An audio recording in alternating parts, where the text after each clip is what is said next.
There's a particular kind of dread that settles in your gut when the familiar, the manufactured, and the ultimately safe suddenly becomes the stage for something deeply unsettling.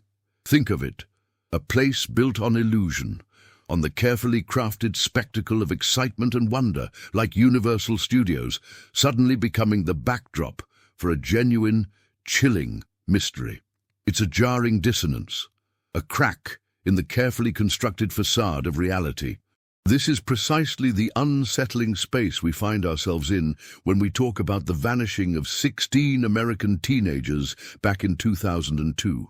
They were there on a school trip, brimming with that vibrant, unburdened energy unique to youth, and then they were simply gone. Vanished without a trace. This wasn't a fleeting moment of lost connection, a momentary panic before a joyful reunion. This was an absolute void, a gaping hole left in the lives of families, a void filled with unanswered questions, with the agonizing silence where explanations should have been. For 21 long years, their disappearance was more than just a cold case. It was a haunting enigma, a whispered legend that, with each passing season, seemed to fade further into the realm of the unbelievable. A story told in hushed tones, almost as if speaking their names too loudly might disturb the fragile peace that had settled over the absence. Then, as if plucked from the most improbable of fiction, an unbelievable discovery surfaces. Grainy, flickering security footage, the kind that usually captures mundane moments, suddenly ignites a firestorm of disbelief and a desperate flicker of hope. This footage shows them, the very same 16 teenagers, alive and seemingly oblivious to the passage of time, enjoying a thrilling ride. Their laughter, captured from the past, echoes forward, a phantom sound that defies logic and rewrites the narrative of their disappearance. This is the story of the vanished 16, a narrative that doesn't just bend reality, it fundamentally questions our perception of it, our understanding of time itself. It's a story that forces a community, and indeed all of us who hear it, to grapple with a truth that stubbornly refuses to fit into any known explanation, a truth that ignites a desperate, almost primal hope for closure, for understanding, for a return to a reality that makes sense again. This isn't just about a missing persons case.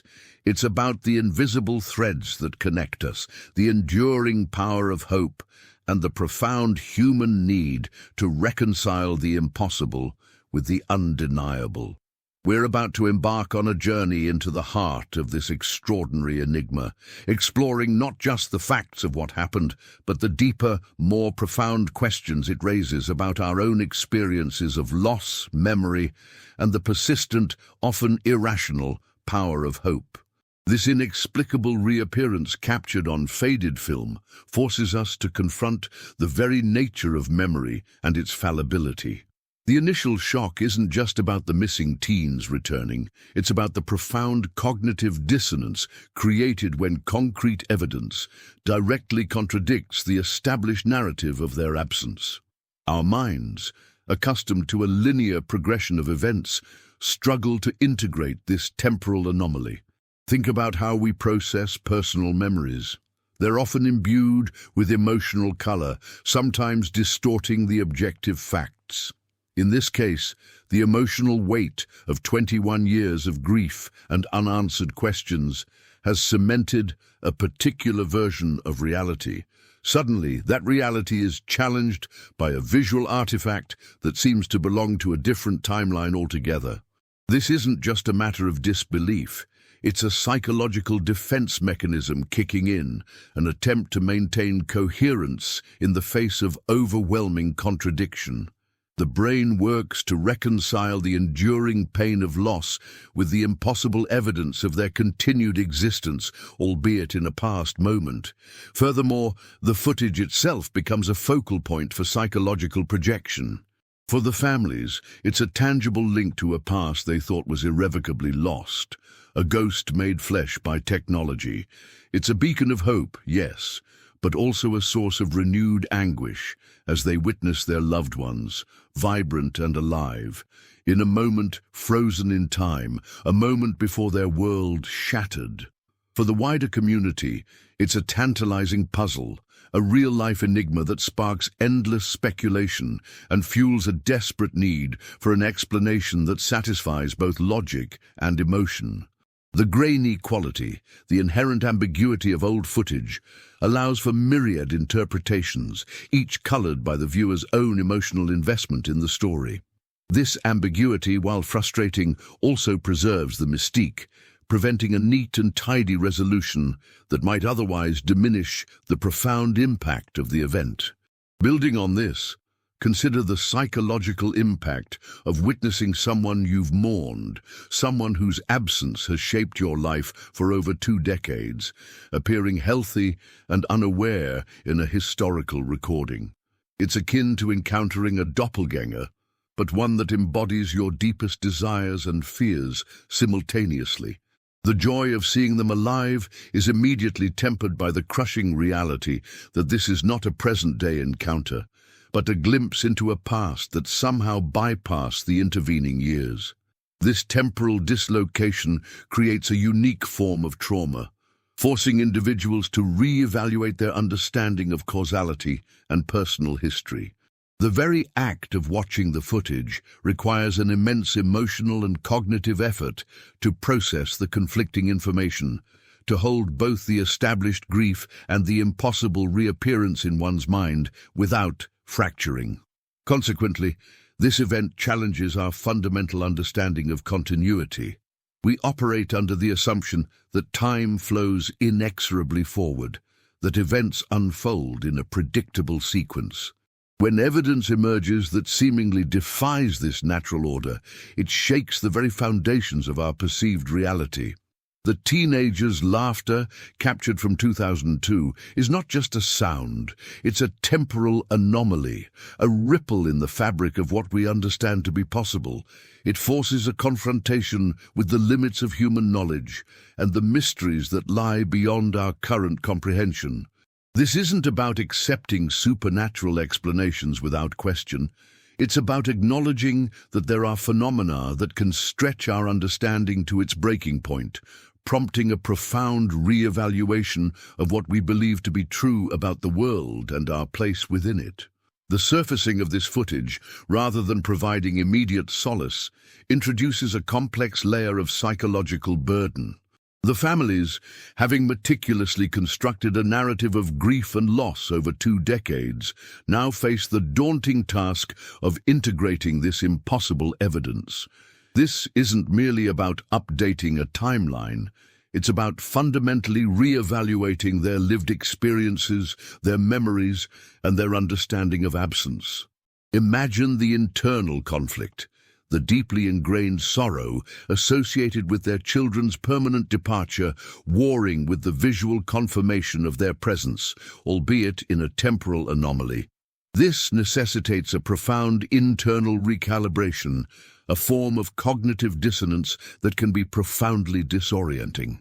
The mind, having found a form of equilibrium in mourning, is now forced to confront a reality that shatters that equilibrium, demanding a renegotiation of deeply held emotional truths. Consider the impact of this footage on the teenagers themselves. Should they ever be found and questioned, their memories of 2002 would be a stark contrast to the 21 years that the world believes have passed. What would their internal timelines be? Would they have experienced a subjective continuity, or would they perceive the intervening years as a blank space, a temporal void?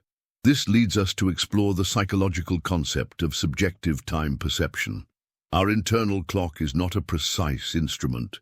It is influenced by emotional states, memory recall, and even physiological factors. In this scenario, the teenager's subjective experience of time, if they were somehow removed from its normal progression, would be a profound mystery in itself. Their perception of the world, their understanding of historical events that have occurred since their disappearance, would be vastly different from anyone else's. This disconnect creates a unique form of alienation, a profound sense of being out of sync with the rest of humanity. Moreover, the very act of viewing the footage triggers a cascade of emotions, not just for the families but for anyone who witnesses it. It taps into a primal human fear of the unknown, of that which defies logical explanation. The laughter captured on the grainy film, while seemingly innocuous, carries an almost surreal weight, a sound that should belong to a past moment but echoes into the present with unsettling clarity. This auditory artifact serves as a powerful reminder of the fragility of our perceived reality. It's a visceral experience that can evoke feelings of unease, wonder, and even a touch of existential dread as it challenges our comfortable assumptions about the predictable flow of existence. The implications extend to how society processes collective memory and historical narratives. For 21 years, the story of the vanished 16 has been etched into the community's consciousness as a tragedy, a somber chapter in their local history. The emergence of this footage doesn't simply add a new piece to the puzzle, it threatens to dismantle the established narrative entirely. This forces a societal reckoning with how we interpret evidence, how we hold on to collective grief, and how we adapt when confronted with evidence that fundamentally alters our understanding of past events. It raises critical questions about the reliability of eyewitness accounts, the limitations of forensic science, and the potential for phenomena that lie beyond our current scientific frameworks. The footage becomes a catalyst for re-examining the very tools we use to construct and understand our past. The re-emergence of the footage compels us to examine the psychological phenomenon of temporal dissonance, a profound disconnect between an individual's perceived timeline and objective chronological reality. For the families of the vanished 16, this dissonance is not merely intellectual, it's a deeply emotional chasm. They have lived through 7,665 days of absence, each day marked by a specific emotional trajectory of grief, memory, and the gradual, painful acceptance of finality. Now, confronted with visual evidence that seemingly eradicates those 21 years, their internal sense of time is thrown into disarray. It's as if a cherished photograph, thought lost forever, suddenly reappears, but the people within it are perpetually frozen in the moment it was taken, oblivious to the decades that have passed for the viewer. This creates a jarring sensation of witnessing a ghost, a living echo from a past that should remain sealed. The emotional labor required to bridge this gap, to reconcile the enduring pain of loss with the impossible visual confirmation of their loved one's past existence, is immense, forcing a fundamental renegotiation of their personal histories and the very meaning of time in their lives. Furthermore, the nature of memory itself becomes a critical battleground. Over 2 decades, memories of the teenagers would have been reshaped, perhaps embellished, or conversely faded and blurred by the sheer passage of time and the weight of their absence. The footage, however, presents a stark, unvarnished snapshot of their reality in 2002. This creates a potential conflict between the vividly recalled, emotionally charged memories held by family and friends, and the objective, albeit grainy, visual record. Imagine a parent recalling a specific shared joke or a quirky habit. That memory, colored by love and longing, might differ subtly from the fleeting expressions captured on the security tape. This discrepancy can lead to an unsettling feeling of unfamiliarity, a sense that the people they thought they knew so intimately are in this visual artifact almost strangers, preserved in a moment that predates their deepest understanding of them. This forces a re-evaluation not just of the past, but of the very process by which memories are formed and retained, highlighting their subjective and malleable nature. Consider, too, the psychological impact of anchoring bias in this context. For 21 years, the narrative of the teenager's disappearance has been firmly anchored in the collective consciousness as a tragedy of permanent loss. This established framework makes it incredibly difficult for the human mind to readily accept or integrate evidence that directly contradicts this deeply ingrained belief. Even with the visual proof, the emotional and psychological inertia of the original narrative is powerful. The mind naturally gravitates towards the familiar, the established explanation, making the new information feel alien and suspect. It's akin to being presented with irrefutable evidence that a long-held scientific theory is incorrect. The initial reaction is often resistance, a clinging to the established paradigm before a slow, often reluctant acceptance can begin. This phenomenon explains why, even with the footage, a complete and immediate sense of closure remains elusive, as the mind grapples with re-anchoring itself to a drastically altered reality. This situation also illuminates the psychological concept of confirmation bias, albeit in a uniquely challenging way. While typically associated with seeking out information that confirms existing beliefs, here it manifests as a struggle to confirm the new reality presented by the footage. Individuals may find themselves scrutinizing the tape for any hint of fakery, any anomaly that would allow them to dismiss it and revert to the comfort of the known narrative. Conversely, those desperate for answers might selectively focus on elements within the footage that seem to confirm their theories, however outlandish. The ambiguity inherent in the grainy 20-year-old recording provides fertile ground for such biases to flourish, making objective interpretation a significant psychological hurdle.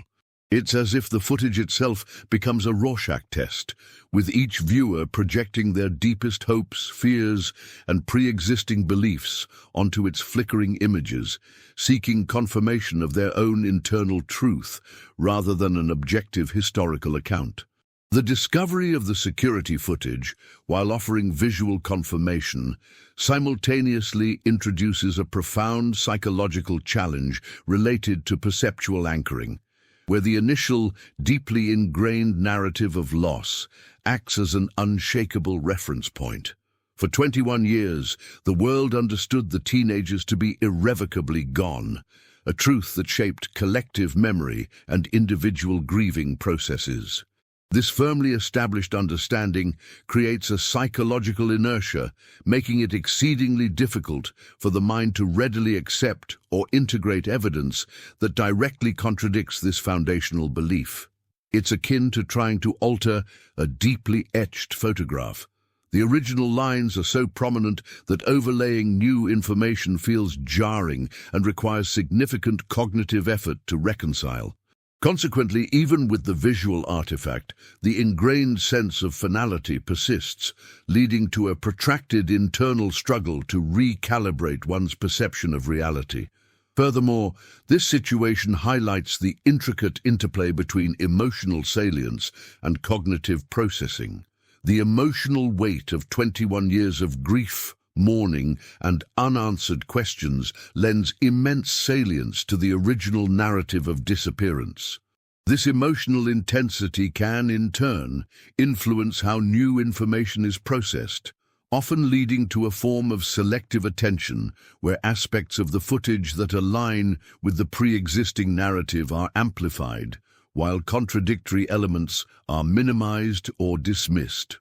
Consider how a parent, having spent 2 decades visualizing their child's final moments in a certain context, might find it challenging to accept a visual representation that doesn't precisely match their internal, emotionally charged imagery.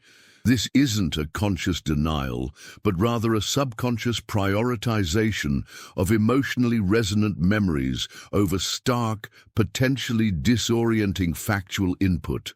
Building upon this, we must acknowledge the role of narrative reconstruction in the aftermath of such an event. Over time, families and communities naturally engage in reconstructing the story of the vanished 16, filling in the gaps with speculation, assumptions, and theories that, while often born of a desire for understanding, inevitably shape the collective memory. The surfacing of the footage, therefore, doesn't merely introduce new data. It disrupts a carefully constructed, albeit incomplete, narrative. This disruption forces a potentially painful process of deconstruction and reconstruction, where the established story must be re-examined and potentially rewritten. Imagine trying to edit a beloved novel that suddenly contains a chapter that completely contradicts the established plot. The author, or in this case, the community, must grapple with how to integrate this new, disruptive element without losing the essence of the original story, or perhaps accepting that the original story was fundamentally flawed. Conversely, consider the psychological burden of unfulfilled expectation management. For 2 decades, families have managed the expectation of never seeing their loved ones again. This has allowed them to develop coping mechanisms, to find a form of solace in acceptance, however painful. The footage shatters this carefully managed expectation, reintroducing the possibility of reunion, or at least a tangible connection to the past. This abrupt shift can be psychologically destabilizing, as it reopens wounds that had begun to scab over and forces individuals to confront a future that was previously unimaginable. It's like being told a lifelong diagnosis has been overturned. While seemingly positive, the immediate reaction can be one of shock and disbelief, as one's entire life plan has been predicated on the former reality. This necessitates a profound reorientation, a recalibration of hopes and future outlooks that can be as emotionally taxing as the initial loss. The footage, while compelling, also introduces the psychological phenomenon of prosopagnosia, or face blindness, not in the traditional sense of an inability to recognize faces, but in a distorted temporal context. For those who knew the teenagers intimately, seeing their faces, alive and vibrant in 2002, might trigger a strange sense of unfamiliarity. The passage of 21 years would have naturally altered their appearance, and the minds of loved ones would have stored updated mental blueprints. The footage, therefore, presents a visage that is both intimately familiar and jarringly alien. A face that belongs to a past self, disconnected from the evolved image held in memory. This temporal facial disconnect can create a subtle but profound sense of disorientation, as if encountering a doppelganger of someone you've mourned, a ghost with a tangible yet chronologically misplaced identity. Now, consider how this applies when you face old photographs of yourself or loved ones.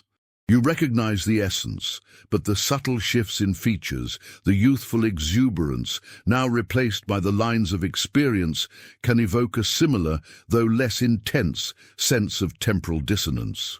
Furthermore, the very act of analyzing this footage can trigger confirmation bias in a unique way. While typically associated with seeking evidence that supports pre-existing beliefs, here it might manifest as a desperate search for minute details within the grainy footage that validate the established narrative of loss, thereby attempting to dismiss the footage as somehow inauthentic or misleading. For instance, a grieving parent might focus intently on a perceived flicker of sadness in a child's eye, interpreting it as a premonition of their future disappearance, rather than simply a fleeting expression. This subconscious effort to align new information with a deeply ingrained emotional framework is a powerful, often unconscious, coping mechanism. It's akin to a detective fixated on a single suspect, filtering all subsequent evidence through the lens of their initial hypothesis, inadvertently overlooking crucial clues that point elsewhere. Conversely, we must consider the impact of recency bias on the interpretation of this event. The sheer shock and novelty of the footage, its recent emergence after 2 decades of silence, can disproportionately influence how it is perceived. The vividness and immediacy of this new evidence might overshadow the accumulated weight of 21 years of established reality. This can lead to an overemphasis on the footage's implications, potentially eclipsing the more gradual yet equally significant psychological processes of grief and acceptance that have occurred over the intervening years. Think of a sudden, dramatic news event that temporarily dominates public discourse, pushing aside other important, ongoing issues. The recency of the footage, its sensational nature, can create a similar cognitive distortion, making it seem more presently relevant than the long-standing, deeply processed reality of the teenager's absence. Another crucial layer is the psychological concept of cognitive dissonance reduction, as it pertains to the family's continued existence. For 21 years, their lives have been structured around the absence of these teenagers. Their routines, their emotional landscapes, their very identities may have been shaped by this profound loss. The footage, by suggesting a temporal anomaly rather than a definitive end, introduces a level of uncertainty that is deeply unsettling. It disrupts the established order and forces a re-evaluation of their lived experiences.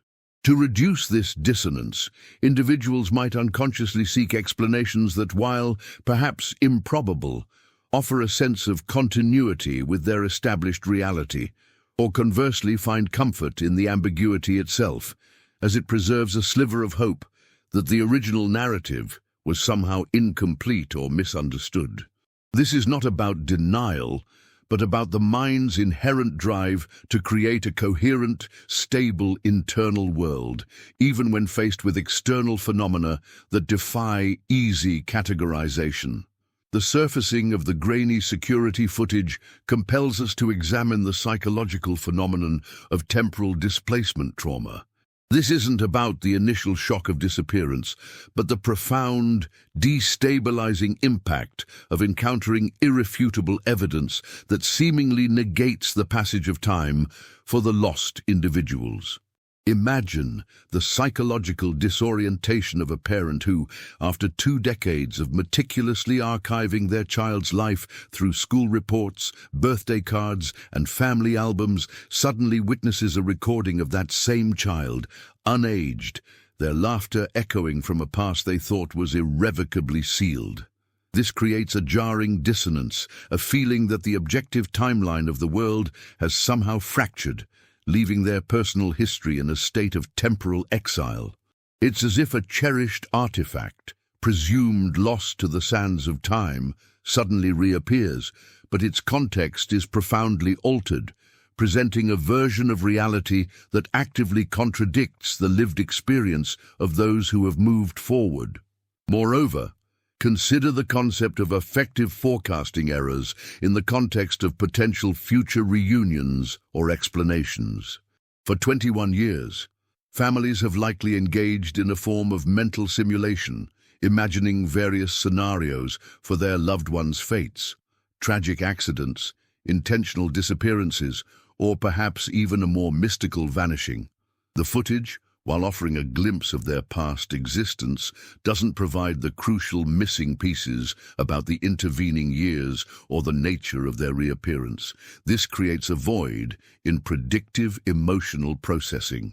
The anticipated emotional responses to closure, whether relief, anger, or confusion, are now complicated by the sheer anomaly of the footage. The brain struggles to forecast the emotional landscape of interacting with individuals who have, in essence, bypassed 2 decades of shared history, personal growth, and societal change. It's like trying to predict the emotional impact of meeting a long-lost sibling who has somehow remained perpetually the age they were when last seen, their entire life experience existing in a temporal vacuum relative to your own. Building on this, we must explore the psychological impact of narrative continuity disruption.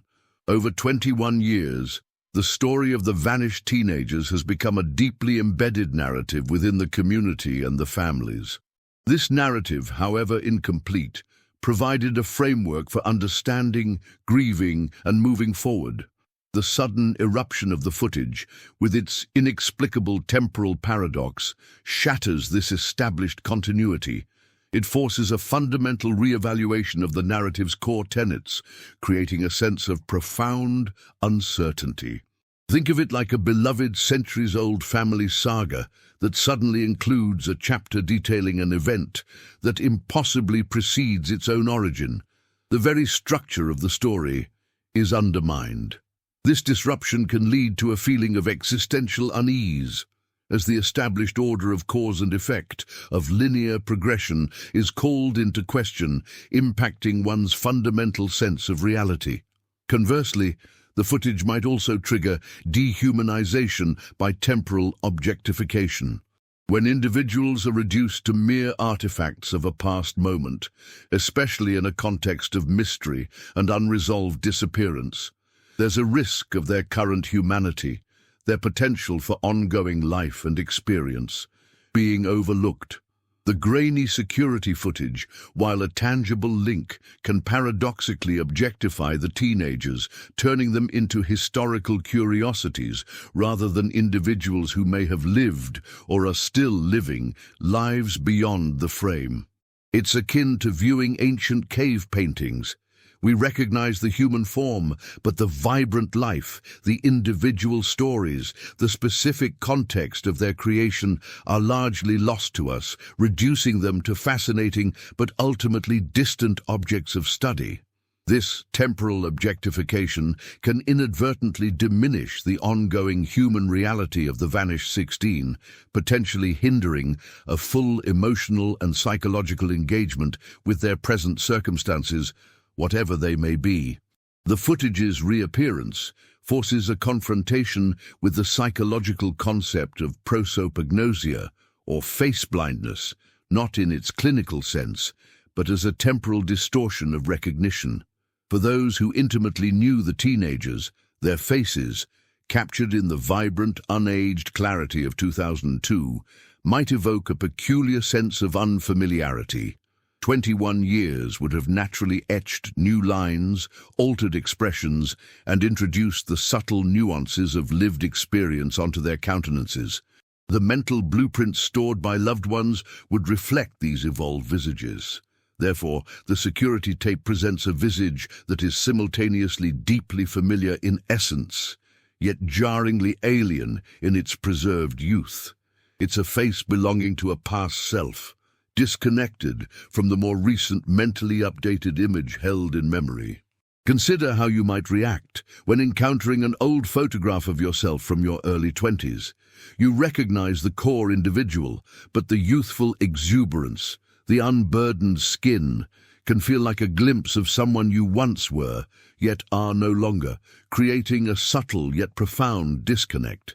This temporal facial disconnect can induce a disorienting sensation, as if encountering a doppelganger of someone mourned, a spectre possessing a tangible yet chronologically misplaced identity. Furthermore, the very act of scrutinizing this footage can activate a peculiar form of confirmation bias.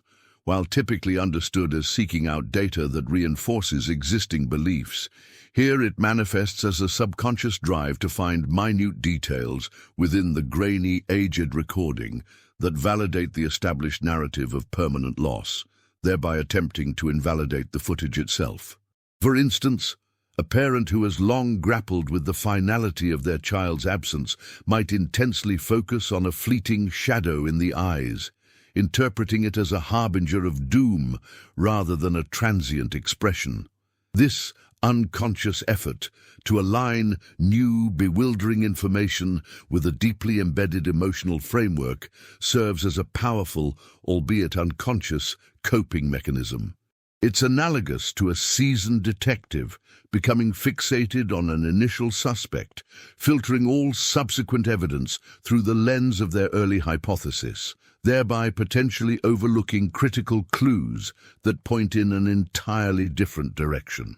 Conversely, we must acknowledge the significant influence of recency bias in shaping the perception of this extraordinary event. The sheer shock and novelty of the footage, its sudden emergence after 2 decades of silence, can disproportionately sway how it is interpreted. The vividness and immediate impact of this new evidence might overshadow the accumulated weight of 21 years of established reality and processed grief. This can lead to an exaggerated emphasis on the footage's implications, potentially eclipsing the more gradual, yet equally significant, psychological processes of mourning and acceptance that have unfolded over the intervening years. Think of a sudden, dramatic news event that temporarily consumes public attention, pushing aside other ongoing, important issues.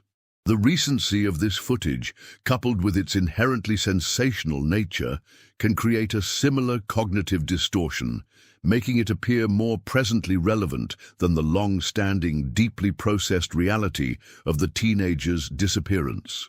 Another crucial layer to consider is the psychological impact of cognitive dissonance reduction as it relates to the family's continued existence and their established understanding of reality. For 2 decades, their lives have been structured around the absence of these teenagers. Their routines, their emotional landscapes, and perhaps even their core identities have been profoundly shaped by this significant loss. The footage, by suggesting a temporal anomaly rather than a definitive end, introduces a level of uncertainty that is inherently destabilizing. It disrupts the established order of their personal histories and forces a re-evaluation of their lived experiences. To mitigate this dissonance, individuals might unconsciously seek explanations that, however improbable, offer a sense of continuity with their previously established reality, or conversely, find a peculiar comfort in the ambiguity itself, as it preserves a sliver of hope that the initial narrative was somehow incomplete or fundamentally misunderstood. This is not a conscious act of denial, but rather a manifestation of the mind's innate drive to construct a coherent and stable internal world, even when confronted with external phenomena that defy straightforward categorization or explanation. The reappearance of the teenagers, frozen in a moment of youthful exuberance on that Universal Studios ride, compels us to consider the psychological impact of experiential discontinuity. This isn't merely about a gap in time, but a severance of shared lived experience. For 21 years, the world has moved on. Societal norms have shifted, technological landscapes have transformed, and personal relationships have evolved. The teenagers, however, are preserved in a state that predates these monumental changes. Imagine the profound disconnect if they were to reappear today. Their understanding of current events, their familiarity with contemporary culture, their very social frameworks would be utterly alien. This isn't just about catching up on news. It's about navigating a world that has fundamentally altered its operating system since their last conscious interaction with it. Consider how jarring it would be for someone to emerge from a coma, only to find that the entire socio-cultural epoch they fell asleep in has been replaced by a new one, with entirely different technologies, political climates, and even popular slang. The psychological challenge lies in bridging this chasm of shared reality, in re-establishing a common ground for understanding and connection when the very context of existence has been so drastically altered. Furthermore, this situation brings to light the concept of memory contamination, specifically how the introduction of the footage can irrevocably alter existing memories.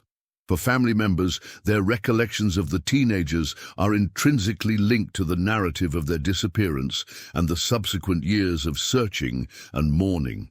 The footage, by presenting a seemingly contradictory reality, can subtly contaminate these cherished memories. A parent might begin to question the accuracy of their own recollections, wondering if their memories are truly of the child they knew, or if they have been subconsciously shaped by the overwhelming narrative of loss. This can lead to a disconcerting sense of uncertainty about one's own past, as the foundational elements of personal history are called into question. It's akin to discovering that a treasured family heirloom, long believed to be an authentic antique, is actually a masterful replica. The perceived value and historical significance of the object, and by extension, the memories associated with it, are irrevocably altered. Building on this, we must consider the psychological implications of identity dissonance for the teenagers themselves, should they reappear. Their sense of self, formed in 2002, would be confronted with the reality of 21 years of personal development that they have no conscious recollection of. Their understanding of who they are, their aspirations, their relationships, would all be based on a past self, disconnected from the intervening decades. This could lead to a profound internal conflict, a struggle to reconcile their past identity with the person they have become, or perhaps the person the world now perceives them to be. Imagine a renowned artist who, after a sudden temporal displacement, finds themselves unable to recall the creative process or the evolution of their artistic style.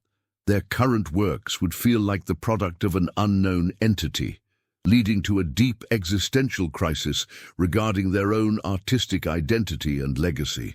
Conversely, the external perception of the event, particularly by those not directly affected, might be colored by dehumanization through temporal objectification. The teenagers, existing only as flickering images on a grainy tape from 2 decades ago, can easily become abstract figures, historical curiosities, rather than individuals with ongoing lives and potential experiences. This temporal distance, coupled with the mystery surrounding their reappearance, can lead to a detachment where the human element, their feelings, their potential struggles, their current reality, is overlooked. It's akin to viewing ancient artifacts in a museum. We appreciate their historical significance, but the individual stories and lived experiences of the people who created or used them often remain inaccessible, reducing them to fascinating but ultimately distant objects of study. This detachment, while perhaps an unconscious defense mechanism against the overwhelming implications of the event, can hinder genuine empathy and a full understanding of the human drama at play. The reappearance of the teenagers, captured in that fleeting moment of shared joy on a Universal Studios ride, compels us to delve into the psychological phenomenon of temporal incongruity in social bonding. Over 21 years, the families and friends of the vanished 16 have likely forged new relationships, experienced significant life events, and developed a shared history that excludes the missing individuals. The potential reintegration of these teenagers, existing as they do in a temporal bubble, presents an immense challenge to these established social structures. Imagine attempting to re-establish friendships with people who have missed every significant milestone, every inside joke, every shared cultural touchstone that has defined relationships for 2 decades. The very foundations of social connection, shared experience and mutual understanding are fractured. It's akin to trying to pick up a decades-old conversation with someone who has been in stasis. The context, the references, the very language of connection have fundamentally shifted, making genuine reconnection a formidable psychological undertaking. Furthermore, this situation underscores the impact of effective recalibration required by families and communities. For 21 years, their emotional landscapes have been shaped by grief, loss, and the quiet resignation that often accompanies prolonged absence. The emergence of the footage, while offering a tantalizing glimpse of the past, disrupts this carefully calibrated emotional state. It reopens wounds, rekindles dormant hopes, and forces a re-evaluation of the emotional energy invested in mourning. This isn't simply about feeling happy or sad. It's about fundamentally recalibrating one's entire emotional architecture. Consider the profound psychological adjustment required by someone who has spent years diligently managing a chronic illness, only to be told their diagnosis was a mistake. The emotional energy previously dedicated to coping and management must now be redirected, a process that can be as disorienting as the initial illness itself. Building on this, we must explore the psychological implications of narrative dissonance in collective memory. While the families grapple with personal memories, the broader community holds a collective memory of the vanished 16 as a tragic, unsolved mystery. The footage, however, introduces a discordant note into this shared narrative. It creates a tension between the established story of definitive loss and the new evidence suggesting a temporal anomaly. This dissonance can lead to societal confusion, fragmented theories, and a struggle to integrate this anomalous event into the existing historical record. Imagine a community that has long memorialized a particular historical event as a clear-cut tragedy, only to discover evidence suggesting a far more complex, perhaps even inexplicable origin. The collective narrative would be thrown into disarray, requiring a significant reinterpretation of shared history and identity. Conversely, the fascination surrounding the footage might also be fueled by vicarious trauma and the allure of the inexplicable. For many, the story of the vanished teenagers offers a profound, albeit unsettling engagement with the limits of human understanding. The mystery, the temporal paradox, taps into a deep-seated human curiosity about the unknown and the potential for phenomena that lie beyond our current scientific grasp. This allure can be particularly strong for those who have experienced their own forms of loss or uncertainty, finding a strange catharsis in witnessing a mystery that, while deeply tragic for those involved, also pushes the boundaries of perceived reality. It's akin to the enduring public fascination with unsolved mysteries or purported supernatural events. They offer a tantalizing glimpse into realms that defy ordinary explanation, providing a form of psychological escapism and an intellectual puzzle to ponder, even from a safe distance. The sheer audacity of the footage, presenting the teenagers as seemingly untouched by the intervening decades, forces a deep dive into the psychological construct of temporal continuity violation. This isn't merely about a gap in years, it's about a fundamental disruption in the expected progression of a person's life narrative. For the families, their mental timelines have been meticulously constructed around the absence, each year adding layers of memory, adaptation, and a form of adjusted reality. The footage, however, presents a stark counter-narrative, suggesting that for the teenagers, the flow of time might have been arrested or rerouted. Consider how this might manifest. A parent recalling their child's specific mannerisms from adolescence might find those memories jarringly juxtaposed with the unaged faces on the tape, creating a disorienting sense of looking at a stranger who shares a profoundly familiar past. This violation challenges the very integrity of personal history, making one question the reliability of their own lived experience. Furthermore, the phenomenon of memory malleability in the face of anomalous evidence becomes acutely relevant. Over 21 years, the memories held by loved ones would have naturally evolved, perhaps unconsciously filling in gaps or emphasizing certain details to cope with the enduring uncertainty. The sudden eruption of concrete, albeit perplexing, visual data can act as a powerful catalyst for memory revision. Families might find themselves re-examining their recollections, questioning whether their memories have been unduly influenced by the narrative of loss, or if the footage itself represents a distorted echo of a reality they've long since accepted. It's akin to a historian unearthing a document that completely contradicts a centuries-old, widely accepted account of an event. The existing historical narrative, however robust, must now contend with this disruptive new evidence, forcing a re-evaluation of established truths and potentially altering the very fabric of how that past is understood. Building upon this, the psychological concept of effective forecasting in unresolved enigmas comes into sharp focus. For 2 decades, families have likely engaged in a form of mental simulation, imagining various potential outcomes for their lost loved ones.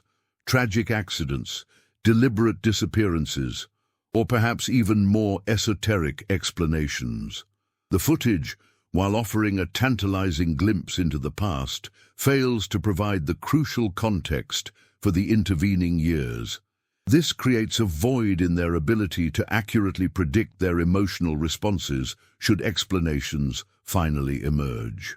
Imagine trying to anticipate the emotional weight of reuniting with someone who has, in essence, bypassed 2 decades of your personal growth, societal change, and the evolution of your relationships. The anticipated feelings of relief, anger, or confusion are now complicated by the sheer temporal absurdity of the situation, forcing a recalibration of emotional expectations for a future that remains profoundly uncertain. Conversely, the enduring fascination with such mysteries can also be linked to the psychology of the uncanny valley applied to time. Just as Uncanny Valley describes the unsettling feeling evoked by entities that are almost but not quite human, this situation presents a similar temporal uncanny valley. The teenagers are almost but not quite present in a way that aligns with our understanding of linear time. They exist in a state that is recognizably them, yet profoundly out of sync with the present reality. This temporal displacement creates a sense of unease, a subtle revulsion that stems from encountering something that violates our deeply ingrained expectations of how existence and time should unfold. It's like encountering a perfectly preserved ancient artifact that, upon closer inspection, reveals subtle anomalies in its construction that betray a nature not entirely of its supposed era, sparking a disquieting sense of temporal displacement. The footage's compelling nature leads us to explore the psychological impact of temporal paradox on relational memory. For 21 years, the family's memories of the teenagers have been shaped by their absence and the ongoing narrative of loss. The reappearance, even in a past moment, creates a jarring dissonance. A parent might recall their child's specific, evolving sense of humor from adolescence, a humor that would have naturally developed over 2 decades. Yet, the footage presents a snapshot of a younger, perhaps less nuanced comedic sensibility. This incongruity can lead to a subtle feeling of disconnect, as if the remembered individual is not entirely congruent with the person captured on tape. It's akin to revisiting a cherished childhood diary and finding that your youthful observations, while recognizable, seem to lack the depth of understanding you possess now, creating a slight but noticeable rift between your current self and your past perception of the person you are remembering. Furthermore, the concept of effective forecasting errors becomes particularly salient when considering the potential impact of the footage on the family's emotional processing. For 2 decades, they have managed their grief and adjusted their expectations around the definitive absence of their loved ones. The footage, by offering a glimpse of their continued existence in 2002, disrupts this carefully managed emotional equilibrium. It reopens the wound of loss by presenting a version of reality that directly contradicts their established narrative. Imagine the psychological toll of having finally come to terms with a permanent departure, only to be presented with evidence that suggests a temporal anomaly, a suspension of the very finality you've accepted. This forces a profound recalibration of their emotional landscape, as they must now grapple with a future that was previously unimaginable and a past that appears to have been fundamentally altered. Building on this, the psychological phenomenon of narrative continuity disruption in collective understanding is profoundly at play. The story of the vanished 16 has, for 21 years, been a relatively stable, albeit tragic chapter in the community's history. The footage, however, introduces a radical break in this established continuity. It challenges the fundamental assumptions about cause and effect and the linear progression of events that underpin collective memory. This disruption can lead to societal confusion. the proliferation of competing theories, and a general struggle to integrate this anomalous event into the existing historical framework. Consider how a meticulously researched historical account might be thrown into disarray by the discovery of a single, irrefutable artifact that contradicts its core tenets. The entire narrative structure would need to be re-examined and potentially rebuilt, a process that can be both intellectually stimulating and emotionally unsettling for those invested in the original story. Conversely, the public's intense interest in such a perplexing case might also be rooted in the psychological allure of the unresolved and the temporally anomalous. For many observers, the mystery of the vanished teenagers, amplified by the baffling footage, offers a compelling intellectual puzzle that transcends the immediate tragedy. It taps into a primal human fascination with the inexplicable, with phenomena that defy conventional understanding. This fascination can provide a form of vicarious engagement with the unknown, allowing individuals to ponder the limits of reality and the potential for events that lie beyond our current scientific grasp. It's akin to the enduring public fascination with unsolved historical mysteries or reported paranormal occurrences. These narratives, while often tinged with sadness, also provide a tantalizing intellectual challenge and an opportunity to explore the boundaries of human knowledge and perception, often from a safe, observational distance. Reflecting on this journey so far, we've navigated the intricate psychological currents that surface when the seemingly impossible intersects with deeply ingrained human experiences. The echoes of laughter captured from a past that should be irretrievable, the dissonance it creates within our understanding of time and memory, and the profound impact on those whose lives have been shaped by an enduring void. These are not merely elements of an extraordinary narrative.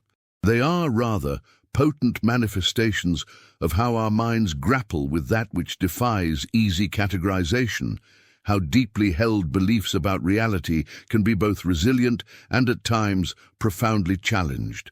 The very fabric of our perception, woven from threads of experience and expectation, is tested when confronted with evidence that seems to bend the fundamental laws of existence as we understand them. It's as if a familiar landscape, one we thought we knew intimately, suddenly reveals hidden contours, shifting the very ground beneath our feet and prompting a re-evaluation of our internal maps. In light of these insights, the path forward towards a final understanding becomes clearer not through a simple summation of facts, but through an appreciation of the convergence of these psychological forces. We've seen how the weight of absence, the delicate architecture of memory, and the inherent human drive for coherence interact in complex ways when confronted with an anomaly that seems to rewrite the established chronology of events. The lingering questions, the emotional resonance, and the cognitive hurdles all serve to illustrate a larger truth about our relationship with the inexplicable, how it forces us to confront the limitations of our knowledge and the enduring power of hope, even when it seems to defy logic. As we pivot towards the final reflection, consider how these various threads, like streams flowing into a larger river, are now merging, building momentum towards a singular, illuminating realization about the nature of truth, perception, and the enduring human spirit in the face of the unfathomable. The cumulative effect of these explorations is not merely an intellectual exercise. It's a subtle recalibration of our own internal compass, preparing us to receive a final perspective that seeks to integrate the profound implications of this extraordinary story into a broader understanding of the human condition. The narrative of the Vanished 16, etched into the annals of Universal Studios' manufactured thrills, transcends mere mystery. It becomes a profound metaphor for our own encounters with the inexplicable. The grainy footage, a temporal anomaly that stitches together a past irrevocably lost with a present grappling for coherence, serves as a stark reminder that reality itself can possess layers we are only beginning to comprehend. It's in these moments of profound dissonance, where the expected flow of time and memory is demonstrably disrupted, that we are compelled to confront the very architecture of our perception. This isn't about accepting the impossible without question, but about acknowledging the profound plasticity of our understanding when faced with phenomena that stretch the very fabric of what we believe to be true.